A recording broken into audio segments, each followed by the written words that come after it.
Ladies and gentlemen, it's my great pleasure to welcome the Honourable Tony Fitzgerald, AC QC, to the stage. Professor Nazarol, Professor Bansley, Professor Bayley, in no particular order, perhaps I should say in reverse order, but that might be unfair to Paul. I'm not going to single out people who are here tonight to thank them for coming. I'm very grateful that you've all attended. You all, as we understand in our democratic system, equally valuable. Tonight's lecturer is another internationally renowned expert in his field, international criminal justice, distinguished Professor Emeritus David Bayley. Because this is the final lecture at which I'll introduce the speaker, please be patient for just a few minutes while I thank Griffith University for honouring me with this lecture and scholarship program and the donors who contributed to the scholarships. In little more than 20 years since it was established in 1990, the School of Criminology and Criminal Justice has established an international research profile in procedural, restorative, innovative and international justice, sexual offending prevention, violence prevention, evolutionary psychology, and gender and race, ethnicity, crime and justice, and has become widely recognised for its expertise in policing, including integrity and accountability, use of force, intelligence and investigations. It is now one of the largest criminology and criminal justice schools in the world, with an estimated 120 PhD and post-PhD academic and research centre affiliated staff, over 60 PhD students, and more than 3,000 full-time equivalent students who, when they graduate, will have knowledge of the justice system, an understanding of the causes of crime and how it can be prevented, and skills in critical thinking and analysis.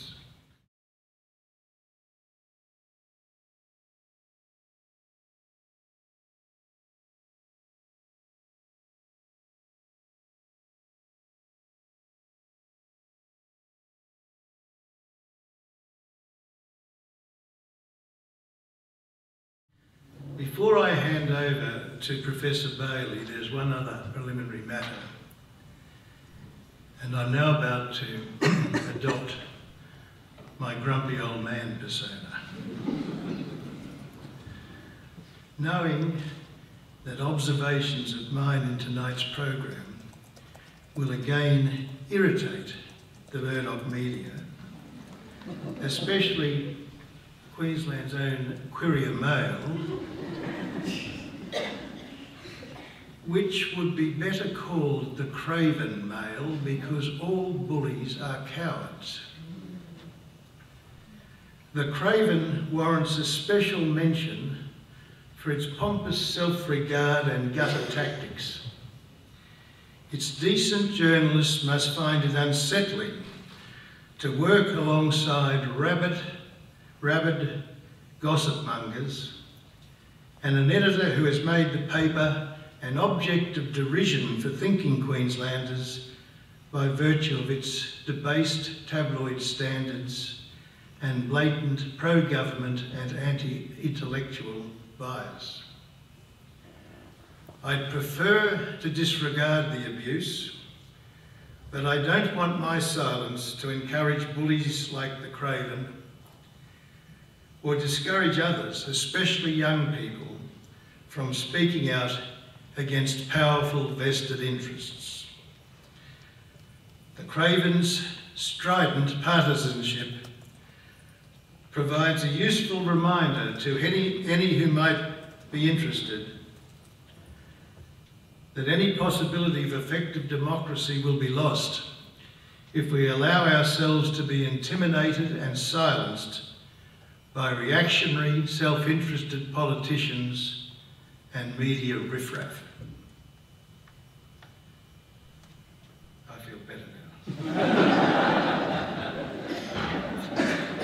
immediately, it's my privilege and pleasure to invite Professor Bayley, who's come to us from the state capital of the state of New York, Albany, to share his knowledge with us. He has possibly already noticed differences between life in Brisbane and New York. Here, our self-proclaimed experts, the Premier and the Attorney General, who believe that they and their police union allies know all there is to know about crime and criminal justice, tell the people that common sense and the real world knowledge that they've gained, presumably by osmosis, at schools of hard knocks, are far superior to education and evidence-based knowledge. Perhaps they think that the School of Criminology and Criminal Justice is an ivory tower for an overeducated elite. My contrary, irritating opinion is that even our local know-alls could improve their prospects of developing workable responses to bikies and other organised criminal gangs by listening to renowned experts in policing and crime prevention. Your learning and experience, Professor Bayley, are briefly summarised in the program. I've taken too much time. I notice that the crowd is restless. They're waiting to hear from you. Thank you for coming here and sharing your insights with us.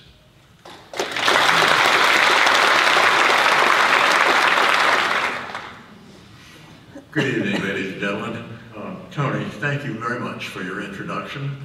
Maybe some other time you'll tell us what you really think.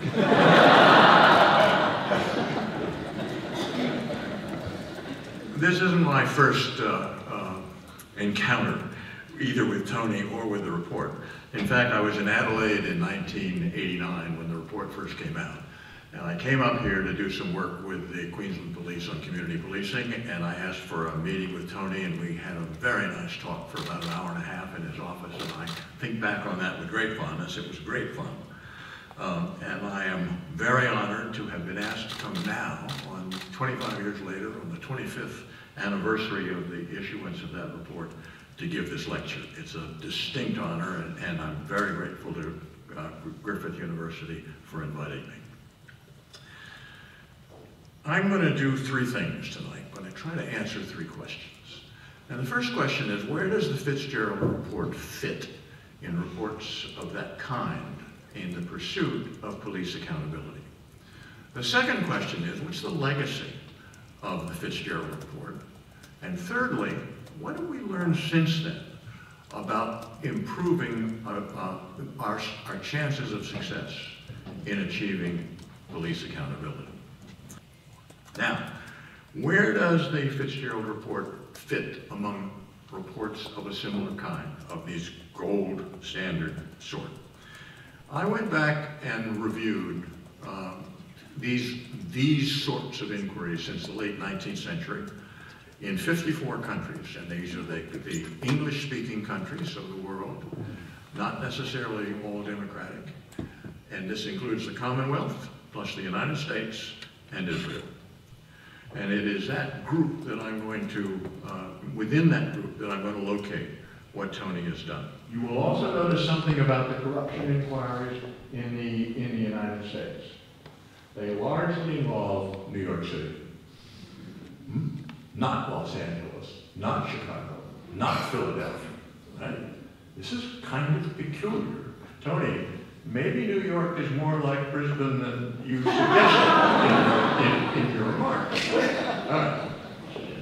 Why does the United States and Australia dominate this list of 20 up here? And why in America would it seem that New York City is a unique sin of depravity? All right, there are I think two hypotheses. And that is that both of our countries have a lot to be ashamed about, uniquely in the world.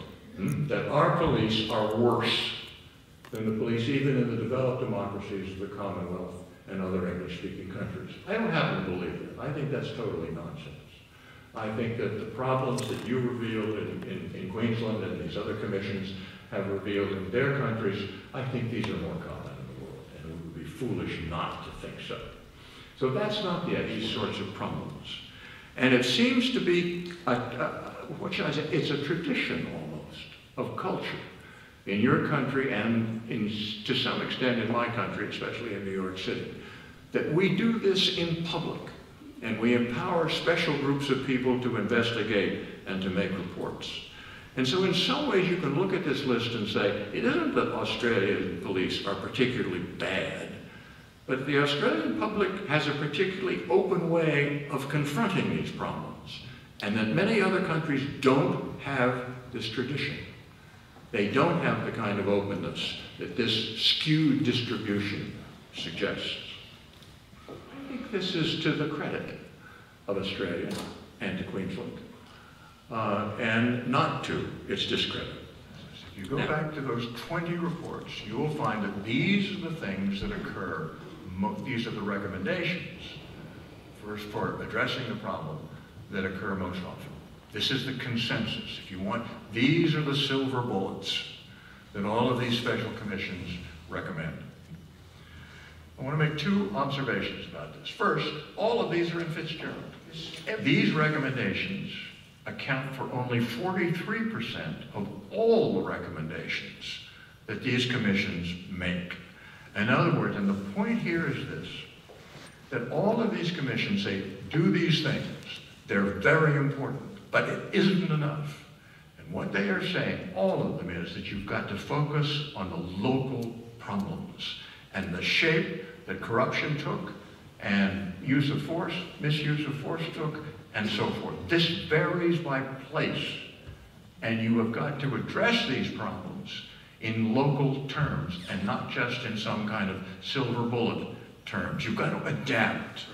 I know of only one attempt to kind of list all of these and describe their powers, and that was a study that I recommend very highly to you people.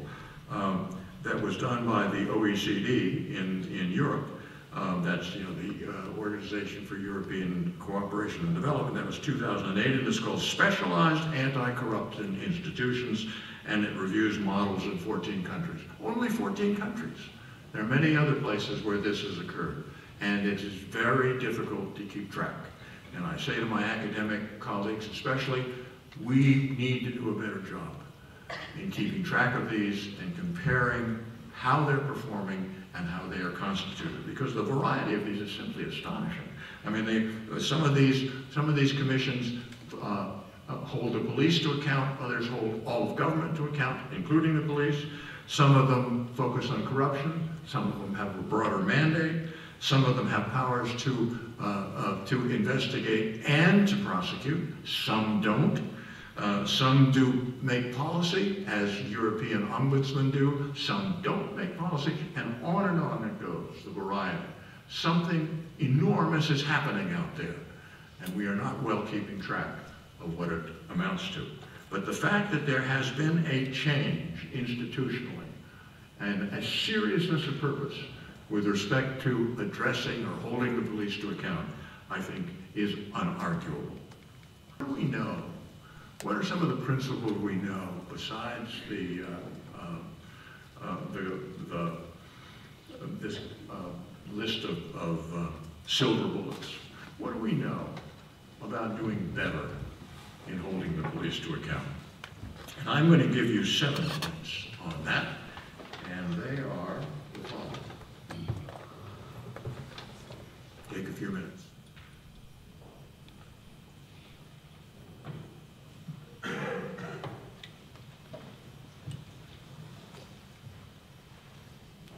One of the founding fathers of American democracy was Thomas Jefferson. He said the price of liberty is eternal vigilance. That's what I'm saying. When it comes to looking at the police, supervising the police, be vigilant, never relax. There are several reasons why the police from time to time are going to get into serious trouble, and I think it's inevitable. The first reason is simply this, that there is an ongoing argument between governments and police about who should direct operations, who should set policy, and who should kind of have oversight over how police behave. The second one is that the opportunities for corruption in policing are practically unlimited. It's because of who they deal with. They deal with people who want to get away with things. And the people who want to get away with things are often have a lot of resources. They can bribe to do it. But there's a third reason as well. And that is this. Police from time to time are going to misuse force.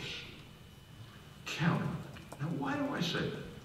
Because the unique authority we give the police is to apply force to each of us in an unsupervised way. They are the only people in your society and mine that can lay hands on your neck and haul you off to jail. This is the unique authority that we give to police, and I think for very good reasons. But think about it for just a minute. These people from time, I'll put it this way, this likelihood that the police will misuse force, I refer to as an occupational vulnerability. It's embedded in policing.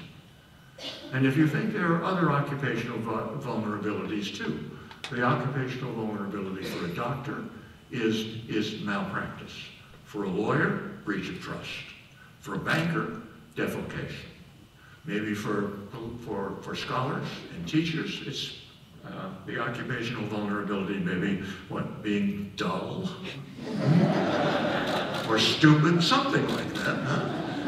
You are always going to have dull and stupid professors. You're always going to have doctors who malpractice. You're always going to have police officers who get it wrong. Because we put these people out there with this unique authority and we say, you figure it out when you need to constrain a person physically. That's a hell of a responsibility. And so I remember asking a friend, an American police chief once, I said, do you worry about police brutality? He said, I worry about it every day. And I said, geez, you must have a terrible force. He said, no, I don't have a terrible force. I'm responsible for a police force. And the police, as we call it, you people call them police services. And a police force has force, and it won't always use it right, and you're naive if you think that it will. So for all of these reasons, the nature of policing itself, and where it is in our society, we must be eternally vigilant because from time to time, these problems are going to occur. For having effective oversight of policing, both in terms of judging whether they are performing, effectively in controlling crime and whether they're behaving appropriately. And that is that external oversight needs to be permanent, not just from time to time, not a one-off, but there, an institution. It needs to be independent of government and cops. It needs to be expert. Next, they need to have the power to inquire, to compel, to talk to people, and to collect documents as they need.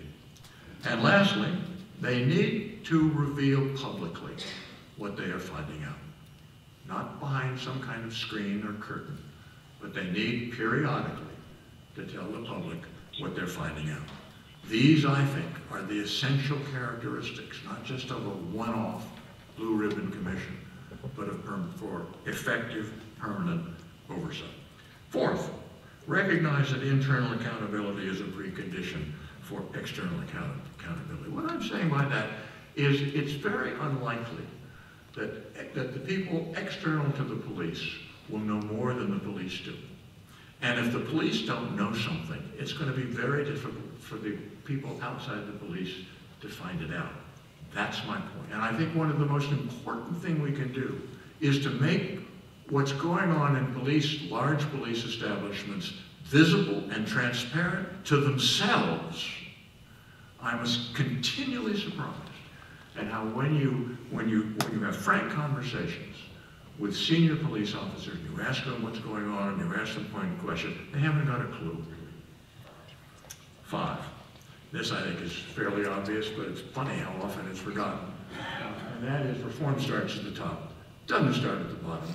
I get very tired with these recommendations that the way to shape up a police force is to have a new program of recruit education. You've got to support the education that you've given to your young officers by putting a system of discipline, supervision, and so forth in the managerial system into policing. And that is done by the people at the top, not by the people at the bottom. All right.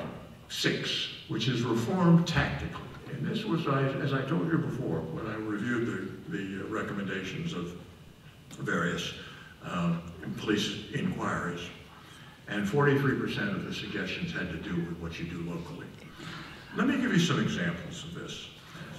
Avoiding chokeholds, which is a big problem in the United States right now, is different from protecting evidence in the evidence room. Right? Both are problems. Both represent misuse of force in the one case and corruption in the other, and you have to think of how you stop each. And the blue and the generic suggestions that came out of these commissions won't do it unless you adapt them to your local circumstances. And concentrate on changing behavior rather than values. The approach that often comes in anti-corruption campaigns and other forms of misbehavior is to preach to the police about what's expected of them and why what they're doing is wrong. And there is an American who has a wonderful comment. He puts it very simply. He says, it's easier to act your way to right thinking than to think your way to right acting. I'm going to say that again. It's easier to act your way to right thinking than it is to think your way to right acting. I believe that's profound. I believe that if you try to change the attitudes of people you've just recruited and hope that that pays off in behavior, you're kidding yourself. I think, on the other hand, if the institution, the force itself, says, this is what we expect for you, and this is how we're going to hold you to account, you don't care what's in their head. They'll get the message. Let me now say just a couple of things, 3 things, in conclusion. And the first is this. Don't be too cynical. Well, on the one hand, I want you to be, I think we all need to be vigilant with respect to what the police are doing. Don't be too cynical about the police.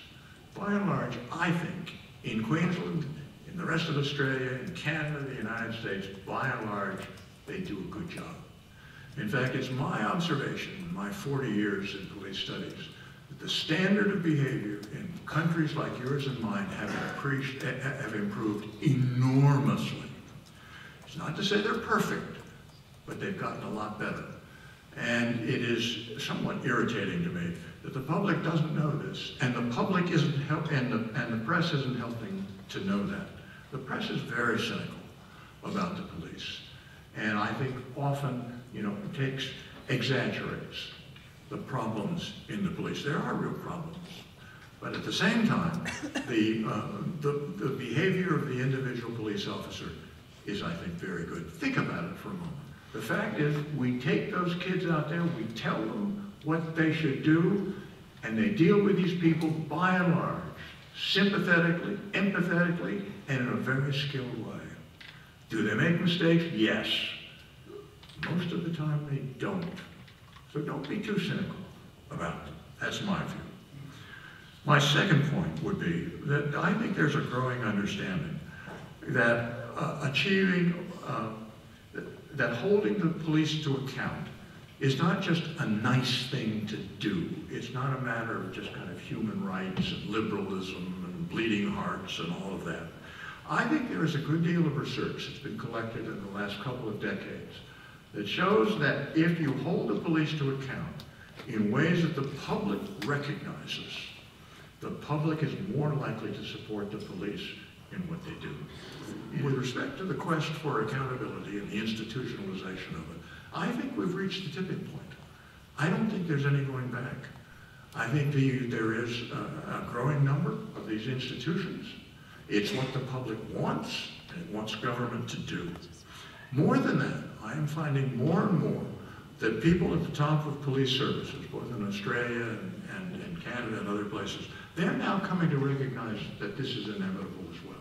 Now, there's still a lot of resistance for oversight on behalf of the police, but smart ones are beginning to understand this is what the public wants. And if we try to kind of stand in the door and resist all of this, we're going to lose. And I also believe, and this is why I think this is a tipping point, I think that there are it is now becoming a mark of progressivism in world policing that they accept and work with external accountability mechanisms.